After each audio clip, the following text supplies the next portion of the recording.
Hey guys, what's up? Lightboltjoe here. Today we're going to discuss the brand new sci-fi action-adventure film Men in Black International, directed by F. Gary Gray, starring Tessa Thompson, Chris Hemsworth, Kumalaj Naniafor. I can't ever say his name. He's a great Pakistani actor.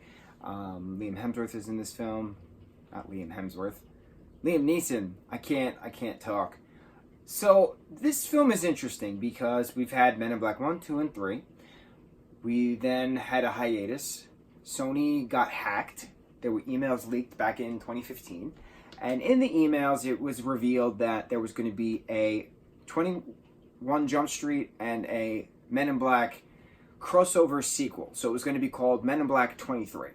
And everyone who then read these emails and saw it was like, how and why is Men in Black in the same universe as the 21, 22 Jump Street, the Jump Street crew? How is that a thing? Like, why? Right? So we were very confused, and it was going, and then it just stopped, and then they canceled the whole project, and then they said, you know, we're going to reboot the Men in Black series, but be it a continuation, same universe, so no more J&K, no more New York stuff. We're going to make this, you know, New Blood.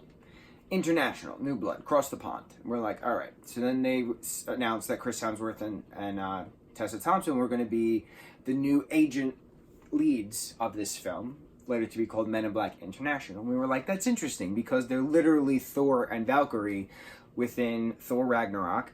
Then in Infinity War, Valkyrie's not in the film, but then in Avengers Endgame, they're both there. They both share scenes. They both work together. They both fight together. You know, it's Thor and Valkyrie as guardians as they are. So then the memes started once the Men in Black International trailer came out of you know, Chris Hemsworth in Thor Ragnarok with his, like, shawl kind of a thing, his babushka shawl, when him and Mark Ruffalo are going through the crowd, the Hulk parade on Sakaar, and Mark was like, something like, aren't they gonna, you know, recognize you as, like, Thor and Valkyrie? And then Chris Hemsworth put the scarf over his face, and he's like, no, I'm wearing a disguise.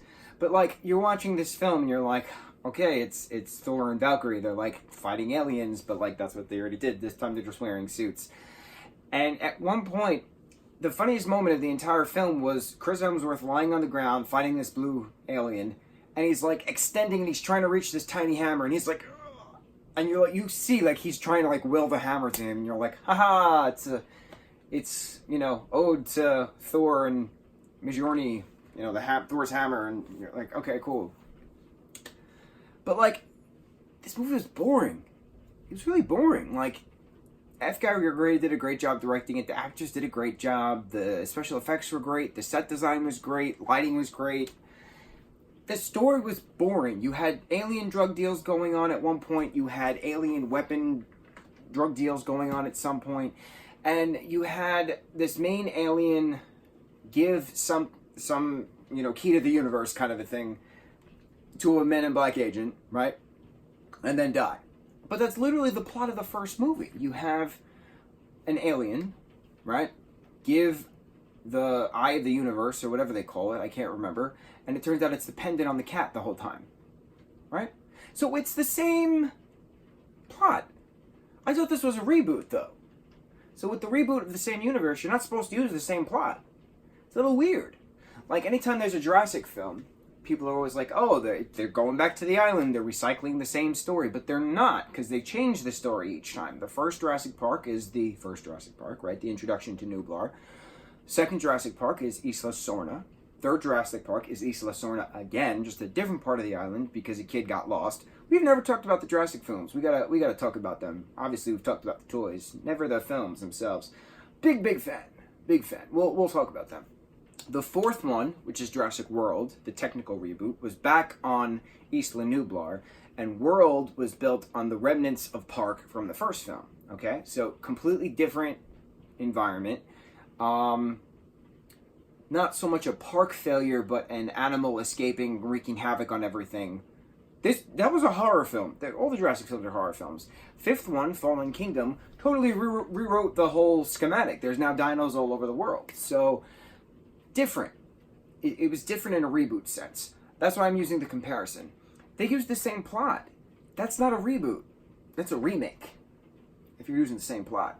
So it's confusing, and not many people are saying that many great things about it. I mean, yeah, the actors did a great job. There were fun moments, not memorable ones, and it's unfortunate because these are very talented individuals, extremely talented individuals with a very well-known product,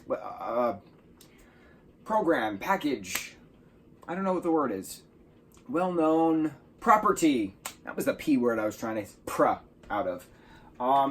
So yeah, I didn't hate it, I didn't love it.